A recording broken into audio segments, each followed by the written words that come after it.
राष्ट्रगाथा channel पर आने वाले सभी श्रोताओं को, दर्शकों को मेरा सादर नमस्कार। अज्ञात क्रांतिवीर वीरांगनाओं का दर्शन आपको करवा रहा हूँ। स्वतंत्रता प्राप्ति के लिए सर्वस्व न्यौछावर करने वाले, लेकिन इतिहास में उनको कहीं स्थान नहीं मिला। अभी 2 दिन पहले मैंने उसी श्रृंखला के साथ एक नाम जोड़ा था जिनको कोई नहीं जानता, अनसंग हीरोज, ऐसे नायक नायिकाओं में से एक श्री जोगेश चंद्र चटर्जी। श्री जोगेश चंद्र चटर्जी का पहले पाठ के अंदर भाग में देखा होगा आपने, कैसे किस प्रकार की यातना ग्रह के अंदर भयंकर यातनाएं देने के बाद उनको प्रेसिडेंसी जेल में शिफ्ट किया गया। तो वो भी ऐसी ही यात्राओं के लिए प्रसिद्ध थी। वहाँ अनशन किए बिना कहीं जाया नहीं जा सकता था। तो 12 दिन योगेश चंद्र चटर्जी ने अन्न का एक दाना भी मुंह में नहीं डाला, अनशन किया। उसके बाद उनको राजशाही जेल में शिफ्ट किया गया, स्थानांतरित किया गया।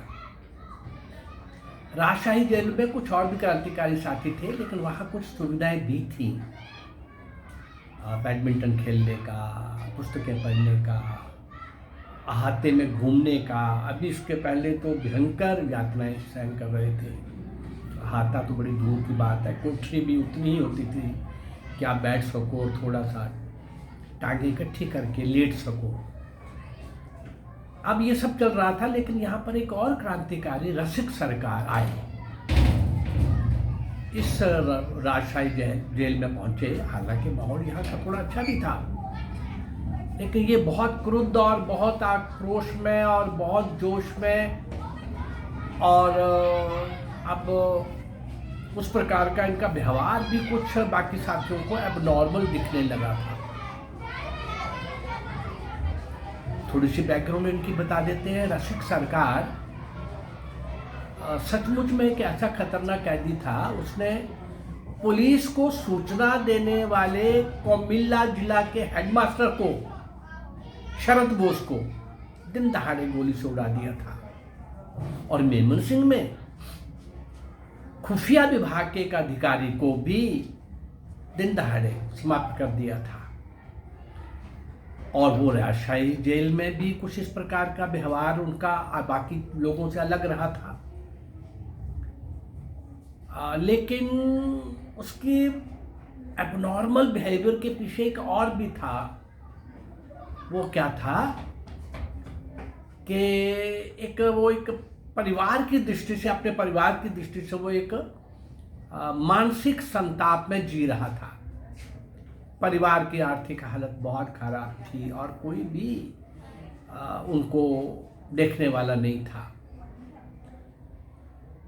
एक दिन शाम को सभी को अलग तरह की विचित्र व्यवहार था। नमस्कार करके अपनी कोठरी में बंद हो गया। उस दिन शायद उसके मन में आ चुका था। कोठरी में जाते ही उसने अपने कपड़ों पर आग लगा ली। क्रांतिकारी अपनी कोठरियों से थोड़ा बहुत जो समझ सके, चीखा भी नहीं, चिल्लाया भी नहीं, निर्विकार होकर।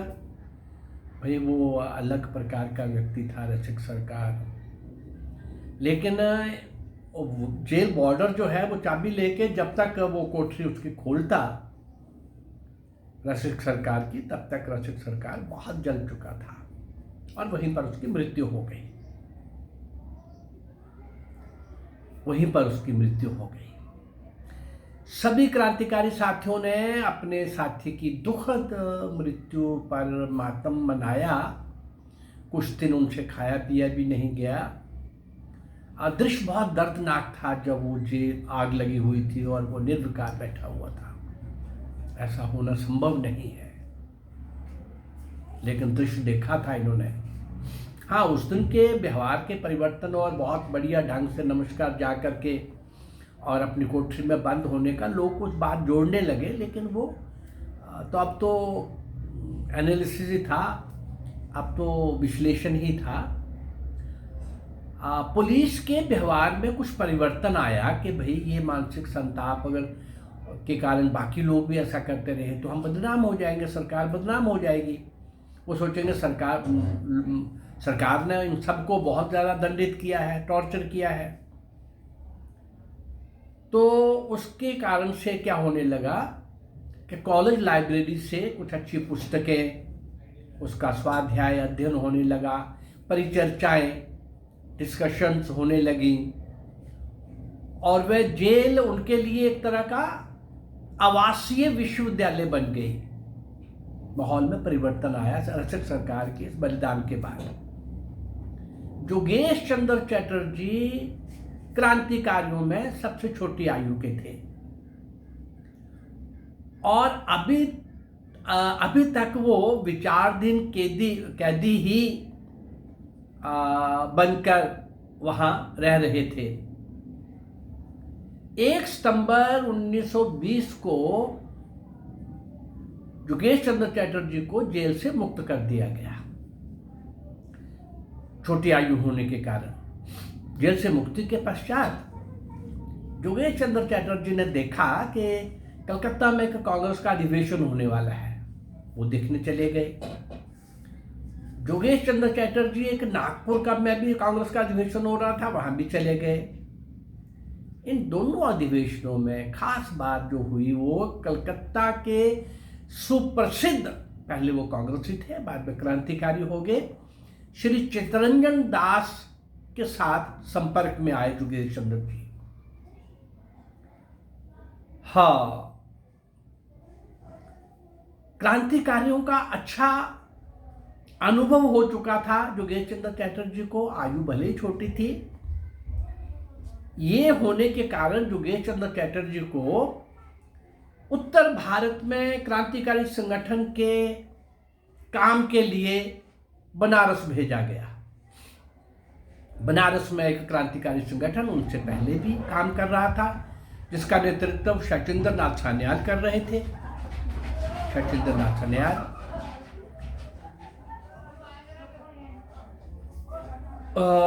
दोनों एक से पहले वाला संगठन और आपका संगठन वार्ताएं होने लगी, क्योंकि चंद्र चटर्जी उनके साथ बैठने लगे।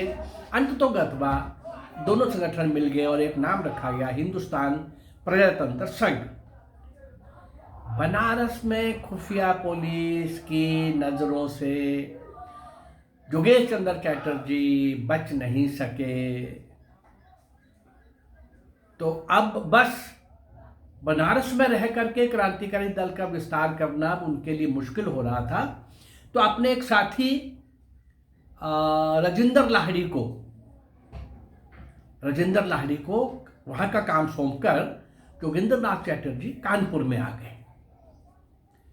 बनारस में रहते हुए तो योगेश चंद्र चटर्जी को छद्म नाम, नकली नाम धारण नहीं किया था, परंतु कानपुर में आते ही एक छद्म नाम से पीसी रॉय के नाम से काम करना पड़ा। वह इस नाम से सुरेश भट्टाचार्य द्वारा संचालित पटकापुर, सुरेश भट्टाचार्य के द्वारा संचालित उसमें ये रहने लगे। वो बंगाली मेस थी, वहीं खाना खाने लगे। योगेश चंद्र चटर्जी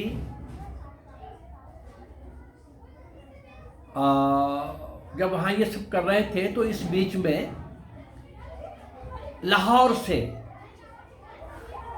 अपना घर छोड़कर सरदार भगत सिंह कानपुर पहुंचे और वे भी सुरेश भट्टाचार्य के और योगेश चंद्र चटर्जी के इस बंगाली मेस में ही वो भी खाना खाने लगे।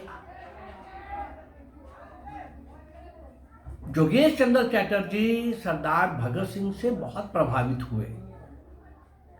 योगेश चंद्र चटर्जी के कहने पर ही, आग्रह पर ही सरदार भगत सिंह अलीगढ़ जिले के एक गांव के मिडिल स्कूल में हेडमास्टर के पद को स्वीकार करने के लिए आग्रह करने लगे और सरदार भगत सिंह भी योगेश चंद्र चटर्जी की बात इनकार नहीं कर सकते थे, वो चले गए दल के काम के लिए, वहां पर चले गए।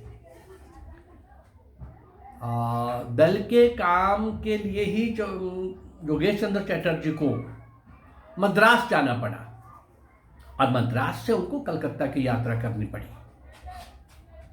मद्रास से कलकत्ता की यात्रा, खुफिया पुलिस मद्रास से ही योगेश चंद्र चटर्जी के पीछे पीछा कर रही थी।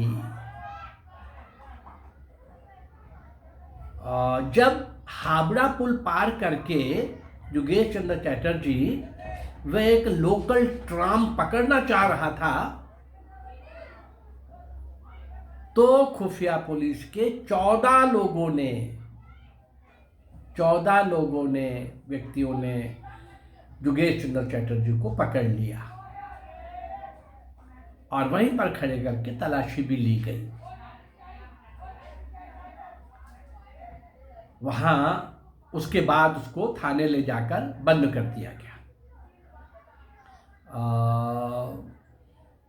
बड़ा बाजार थाने में, कलकत्ता के बड़ा बाजार थाने में ले जाकर बंद करके दिया गया।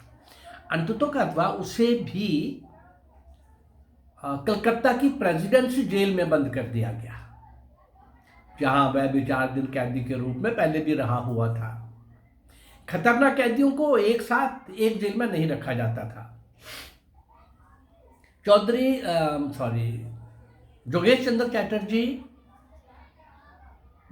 को भी यहां से बहरामपुर जेल में भेज दिया गया। वहां नेताजी सुभाष चंद्र बोस भी जेल में थे, उनसे भी इनकी भेंट हुई। लेकिन योगेश चंद्र चटर्जी अब बड़े हो रहे थे, कुछ गुस्सा भी, झगड़ालू भी, क्रोध भी। जेल अधिकारियों के साथ झगड़ा हो गया तो इनको बिहार की हजारीबाग जेल में भेज दिया गया। 9 अगस्त 1925 की ककोरी ट्रेन डकैती के क्रांतिकारियों को लखनऊ में रखा गया था, लखनऊ में भेजा गया था। तो इन्हें भी योगेश चंद्र चटर्जी को, जबकि इनका उसके साथ कोई संबंध नहीं था, उस ट्रेन के डकैती के साथ, इनको भी वहीं भेज दिया गया। लखनऊ के एक सिनेमा हॉल, रिंग थिएटर को अदालत बनाकर मुकदमा चलता रहा।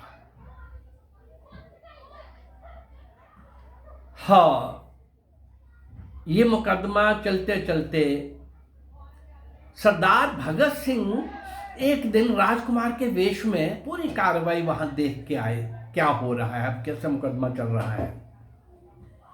लखनऊ जेल में योगेश चंद्र चटर्जी को लखनऊ से जब आगरा जेल ले जाया जा रहा था तो उसको छुड़ाने का एक प्रयास हुआ, सफल नहीं हुआ।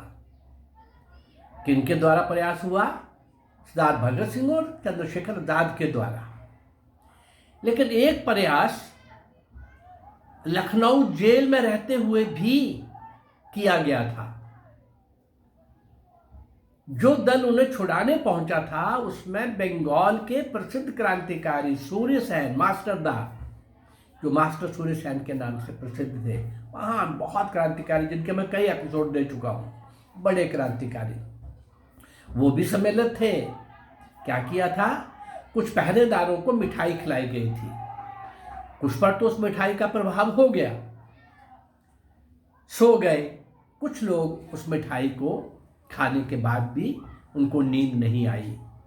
तो वो प्रयास भी लखनऊ जेल में अभी भी, और लखनऊ से आगरा जाते हुए, ले जाते हुए भी, दोनों बार छुड़ाने का प्रयास नहीं हो पाया। प्रयास तो हुआ लेकिन सफल नहीं हो पाए।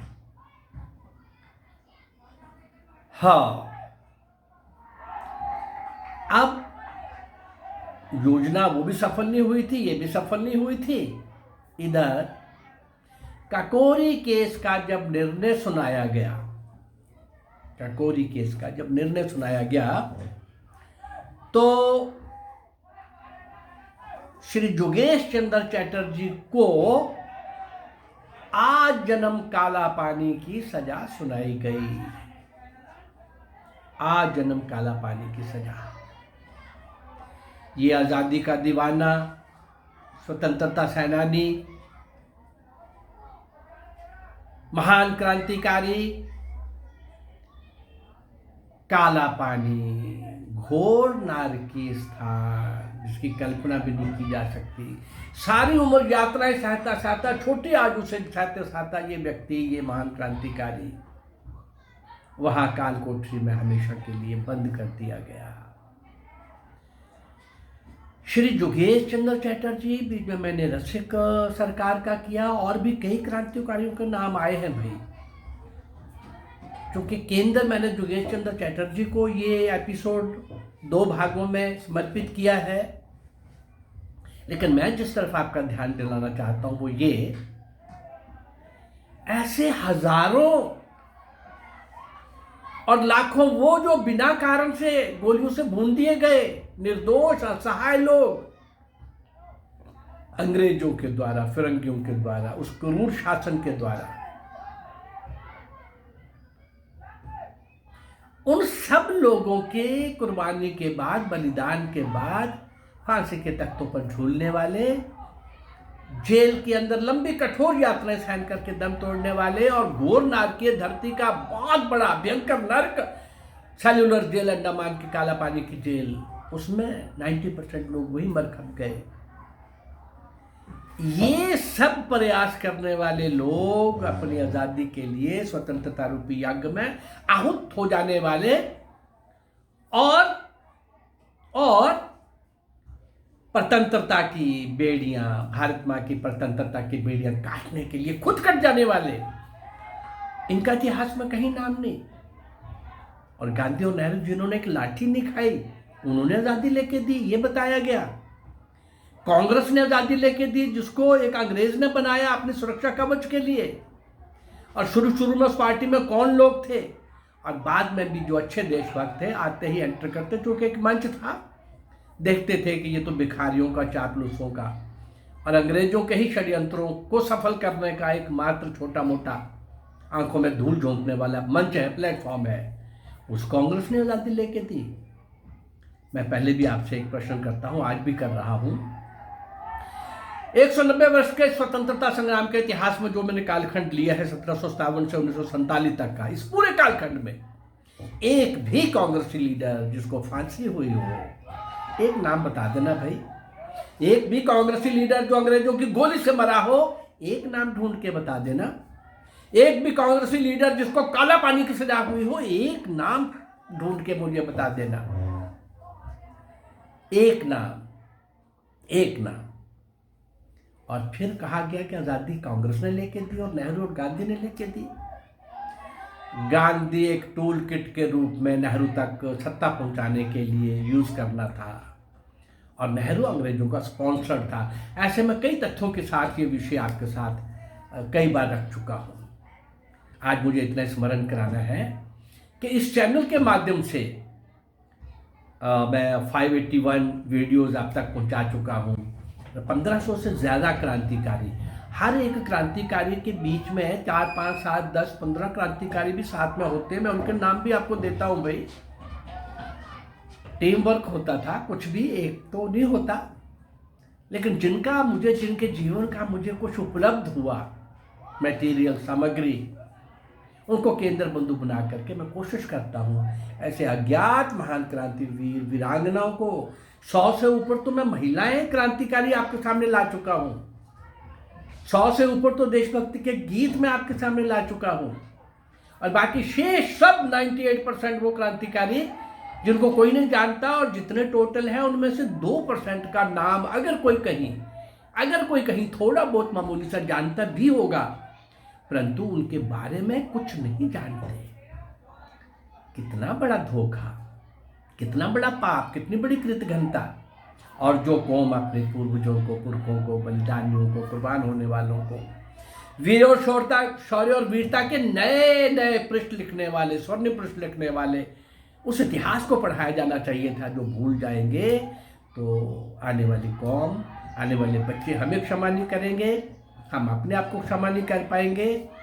क्योंकि ये उनको स्मरण करने की, उनको श्रद्धांजलि की परंपरा बनी रहनी चाहिए। उसी परंपरा को बनाए रखने के लिए मैं आपके सामने 581 वीडियोज आज आपके साथ ला रहा हूँ। अगर ये मेरा प्रयास आपको अच्छा लग रहा है, मैं 800,000 साल का इतिहास आपके सामने लाने वाला हूँ। अभी वो 190 वर्ष का इतिहास जो मैं आपके सामने ला रहा हूँ। ये प्रयास क्रांतिवीर, वीरांगनाएं, अज्ञात, पूर्ण रूप से अज्ञात, ऐसे सब लोगों को आपके सामने लाने का प्रयास। अगर आपको अच्छा लग रहा है तो चैनल को लाइक करिए, सब्सक्राइब करिए और इसको शेयर करिए। नमस्कार, जय भारत, धन्यवाद।